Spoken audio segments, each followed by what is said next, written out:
നമസ്കാരം. ജയം ടോക്സിലേക്ക് എല്ലാവർക്കും ഹൃദയം നിറഞ്ഞ സ്വാഗതം. അങ്ങനെ കാത്തിരുന്ന് ഒടുവിൽ വി.ഡി. സതീശൻ മുഖ്യമന്ത്രിയായി. ഹൈക്കമാൻഡിൻ്റെ തീരുമാനം വളരെ പക്വത നിറഞ്ഞതാണെന്നുള്ള കാര്യത്തിൽ ആരും സംശയവുമില്ല. വി.ഡി. സതീശനാണ് സ്വാഭാവികമായി മന്ത്രിസഭയെ നയിക്കേണ്ടത്, മുഖ്യമന്ത്രിയാകേണ്ടത് എന്നുള്ള കാര്യത്തിൽ ആർക്കും സംശയമില്ലായിരുന്നു. പ്രത്യേകിച്ച് വോട്ട് ചെയ്ത ജനങ്ങൾക്ക് സംശയമില്ലായിരുന്നു. ആകെ ഉണ്ടായിരുന്ന സംശയം ഇത്തരത്തിലുള്ള പക്വമായ ഒരു തീരുമാനമെടുക്കാൻ ഹൈക്കമാൻഡിന് കഴിയുമോ എന്നുള്ളതായിരുന്നു. കാരണം ഹൈക്കമാൻഡിനെ സംബന്ധിച്ച് ഹൈക്കമാൻഡിനെ സ്വാധീനിക്കുന്ന, ഹൈക്കമാൻഡിൻ്റെ മേൽ സമ്മർദ്ദം ചെലുത്തുന്ന ഒട്ടേറെ ഘടകങ്ങളുണ്ടായിരുന്നു. അതിനെയെല്ലാം അതിജീവിച്ച് ഈ ഒരു തീരുമാനത്തിലേക്ക് ഹൈക്കമാൻഡ് എത്താൻ കഴിയുമോ എന്നുള്ളൊരു സംശയം പലപ്പോഴും എല്ലാവരും പ്രകടിപ്പിച്ചു. പക്ഷേ ഇതായിരുന്നു കേരളത്തിലെ ജനങ്ങൾ ആഗ്രഹിച്ച തീരുമാനം. അപ്പോൾ അതിൻ്റെ മുന്നിലുള്ള ഏറ്റവും വലിയ പ്രതിസന്ധി ഉണ്ടായിരുന്നത്, ഒരു വർഷത്ത് MLA-മാരിൽ നല്ലൊരു പങ്ക് കെ.സി. വേണുഗോപാലിനൊപ്പം നിൽക്കുന്നു. അതുകൂടാതെ പല പ്രമുഖ നേതാക്കളും കെ.സി. വേണുഗോപാലിൻ്റെ ഒപ്പം നിൽക്കുന്നു. അതുകൊണ്ട് അതിനാണോ മുൻഗണന നൽകേണ്ടത്, അതോ ജനവികാരത്തിനാണോ എന്നുള്ള കാര്യത്തിൽ ശരിക്കും ഹൈക്കമാൻഡ് ഒന്ന് ഇടറി. പക്ഷേ ആ ഇടർച്ചയിൽ നിന്ന് ഹൈക്കമാൻഡ് ഉയർന്നു യഥാർത്ഥത്തിലുള്ള പക്വമായ തീരുമാനത്തിലെത്തി എന്നുള്ളതിൽ ഞാൻ ഹൈക്കമാൻഡിനാണ് അഭിനന്ദിക്കുന്നത്. ഹൈക്കമാൻഡ് പഴയ ഹൈക്കമാൻഡല്ല, കൂടുതൽ പക്വതയാർജിച്ച ഹൈക്കമാൻഡാണ്. അല്ലെങ്കിൽ രാഹുൽ ഗാന്ധി കുറച്ചുകൂടെ പക്വതയേർന്ന നേതാവായി മാറിയിരിക്കുന്നു എന്നാണ്. അല്ലെങ്കിൽ ഇങ്ങനെ തീരുമാനം വരാൻ വളരെ ബുദ്ധിമുട്ടുണ്ടായിരുന്നു. ഈ തീരുമാനം ശരിയാണ് എന്ന് തെളിയിക്കപ്പെടേണ്ടത്, അല്ലെങ്കിൽ ഈ തീരുമാനം ശരിയാണെന്ന് തെളിയിക്കേണ്ടത് ഇനിയും വി.ഡി. സതീശൻ്റെ ഉത്തരവാദിത്തമാണ്, അല്ലെങ്കിൽ വി.ഡി. സതീശനൊപ്പം നിൽക്കുന്നതിൻ്റെ ഉത്തരവാദിത്തമാണ്. ഇവിടെ രമേശ് ചെന്നിത്തലയ്ക്ക് ഇത് സ്വീകാര്യമായിട്ടില്ല, അദ്ദേഹം അസന്തുഷ്ടി പ്രകടിപ്പിച്ചു എന്നൊക്കെ സ്വാഭാവികമാണ്. കാരണം അദ്ദേഹത്തിന് മുഖ്യമന്ത്രിയാകാനുള്ള ആഗ്രഹവും അതിനുള്ള ഒരു സാധ്യതയും അദ്ദേഹം കണ്ടിരുന്നു. അദ്ദേഹം അത് ആഗ്രഹിച്ചതിനകത്ത് തെറ്റൊന്നും പറയാൻ പറ്റില്ല. പക്ഷേ 2021 ഒരു തെരഞ്ഞെടുപ്പിൽ അദ്ദേഹത്തിന് കിട്ടിയ അവസരം അദ്ദേഹത്തിന് മുതലാക്കാൻ കഴിഞ്ഞില്ല.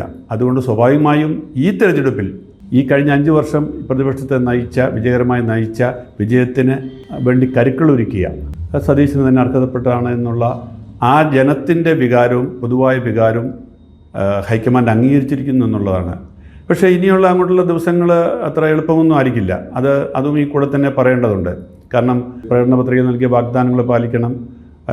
വളരെ കാലിയായ ഒരു ഖജനാവ് ആണ് മുന്നിൽ നിൽക്കുന്നത്. ഇതിലേക്ക് പണം കണ്ടെത്തണം അത്ര എളുപ്പമുള്ള കാര്യമൊന്നുമല്ല. മാത്രമല്ല, ഇനിയും ആരാണ് ആഭ്യന്തരമന്ത്രിയാകാൻ പോകുന്നത്, ആരാണ് ധനകാര്യമന്ത്രിയാകാൻ പോകുന്നത് എന്നുള്ളതൊക്കെ പ്രധാനപ്പെട്ട പ്രശ്നങ്ങളാണ്. അതുപോലെ തന്നെ ഇനിയും മന്ത്രിസഭാ രൂപവൽക്കരണം വരുമ്പോൾ ഇനിയും അടുത്ത തർക്കം ആരംഭിക്കാൻ പോവുകയാണ്. അപ്പോൾ ഇതിനെയൊക്കെ അതിജീവിച്ച് മുന്നോട്ട് കൊണ്ടുപോകാൻ കഴിയുന്ന പക്വതയുള്ള, നേതൃത്വ ഗുണമുള്ള, ബുദ്ധിമാനായ, തന്ത്രശാലിയായ ഒരു മുഖ്യമന്ത്രിയാണ് വി.ഡി. സതീശൻ എന്നുള്ള കാര്യത്തിൽ സംശയമൊന്നുമില്ല. അതുകൊണ്ട് അദ്ദേഹം ഘട്ടം ഘട്ടമായിട്ട് ഇതിനെയൊക്കെ അതിജീവിക്കും എന്ന് തന്നെയാണ് ഞാൻ കരുതുന്നത്. പിന്നെ ശ്രീ കെ.സി. വേണുഗോപാൽ, അദ്ദേഹം വളരെ മാന്യമായിട്ട് വളരെ പക്വതയോടെ അദ്ദേഹം ഈ തീരുമാനത്തെ അംഗീകരിച്ച് അദ്ദേഹം ഒരു ഹൈക്കമാൻഡ് നിലവിലേക്ക് ഉയർന്നു. ഇവിടെ നമ്മൾ കാണേണ്ട ഒരു കാര്യം, ഇവിടെ ഏറ്റവും അധികം വില കുറഞ്ഞു പോയതിൽ ഏറ്റവും അധികം പ്രതിച്ഛായ നഷ്ടം വന്നത് കെ.സി. വേണുഗോപാലിനായിരുന്നു. മുഖ്യമന്ത്രിയെ ആയാൽ പോലും അദ്ദേഹത്തിന് വീണ്ടെടുക്കാൻ കഴിയാത്ത വിധം അദ്ദേഹത്തിൻ്റെ പ്രതിച്ഛായ വളരെ താഴ്ന്ന നിലയിലായിരുന്നു. അദ്ദേഹം ഇന്ന് ഈ തീരുമാനത്തെ സ്വീകരിച്ചത് വഴി അദ്ദേഹം ഒരു പരിധിവരെ അത് റിക്കൂപ്പ് ചെയ്തിട്ടുണ്ട്. പൂർണ്ണമായും ഞാൻ പറയുന്നില്ല.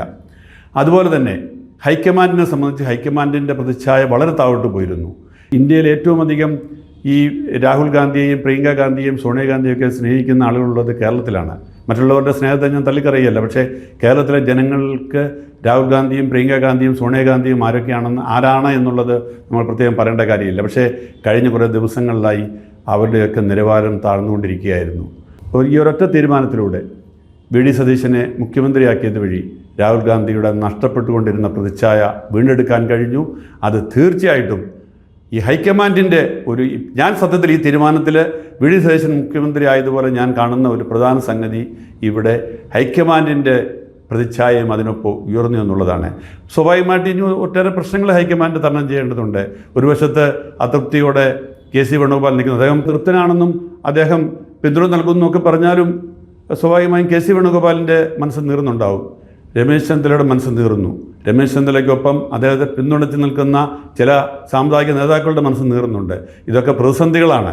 പക്ഷേ മതേതരത്വത്തിൽ ഊന്നി നിന്നുകൊണ്ടുള്ള ഒരു നയമാണ് തൻ്റേതെന്ന് പ്രഖ്യാപിച്ച ശ്രീ വി.ഡി. സതീശനെ സംബന്ധിച്ച് ഇതൊന്നും പ്രശ്നമായി കാണേണ്ട കാര്യമില്ല. കേരള ജനത മതങ്ങൾക്ക് അതീതമായിട്ട്, ജാതിക്ക് അതീതമായിട്ട് വി.ഡി. സതീശനൊപ്പം നിൽക്കുമെന്ന് ഞാൻ കരുതുന്നു.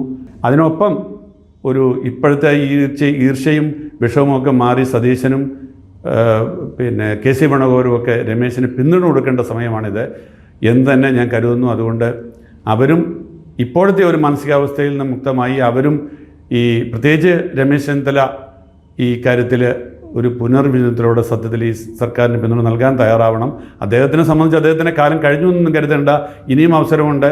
നാളെ എന്താണ് സംഭവിക്കാൻ പോകുന്നത് നമുക്കറിയില്ല. അതുകൊണ്ട് രമേശ് ചെന്നിത്തലയും ഇതിനോടൊപ്പം നിൽക്കണമെന്നുള്ള അഭിപ്രായമാണ് എനിക്കുള്ളത്. ഈ സർക്കാരിനെ മുന്നോട്ട് കൊണ്ടുപോവുകയും ജനങ്ങൾക്ക് ഉപകാരപ്പെടുന്ന തരത്തിൽ ജനങ്ങൾക്ക് നൽകിയ പ്രതീക്ഷയ്ക്ക് അനുസരിച്ച് ഉയരുന്ന ഒരു സർക്കാരായി മാറണമെങ്കിൽ എല്ലാവരുടെയും കൂട്ടായ്മയും എല്ലാവരുടെയും സഹകരണം വേണമെന്നുള്ളത് കൊണ്ട് അതിനുവേണ്ടിയാണ് ജനങ്ങൾ ആഗ്രഹിക്കുന്നത്. വോട്ട് ചെയ്ത എല്ലാ ജനങ്ങളും ആഗ്രഹിക്കുന്ന നല്ലൊരു ഭരണമാണ് എന്നുള്ളത് മുന്നിൽ കണ്ടുകൊണ്ട് സർവ്വവിധ പിന്തുണയും വി.ഡി. സതീശനും അദ്ദേഹത്തിൻ്റെ ടീമിനും കൊടുക്കുകയാണ് വേണ്ടത് എന്നാണ് എനിക്ക് തോന്നുന്നത്.